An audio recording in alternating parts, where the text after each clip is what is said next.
আসসালামু আলাইকুম। ধলেশ্বরী পারে শুক্রবারের দিন প্রচুর মানুষ গোসল করতে দেখে নদীর পারে। ওনারা জুম্মা নামাজ পড়বে, গোসল করে ছোট বড় সকালে গোসল করতে দেখছেন নি। প্রচুর মানুষ দেখেন, প্রচুর মানুষ শুক্রবার দিন গোসল করতে দেখছেন নি।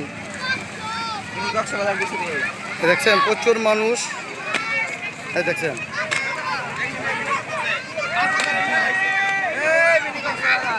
প্রচুর মানুষ আনাগোনা শুক্রবার দিন গোসল করতেছে দেখছেন।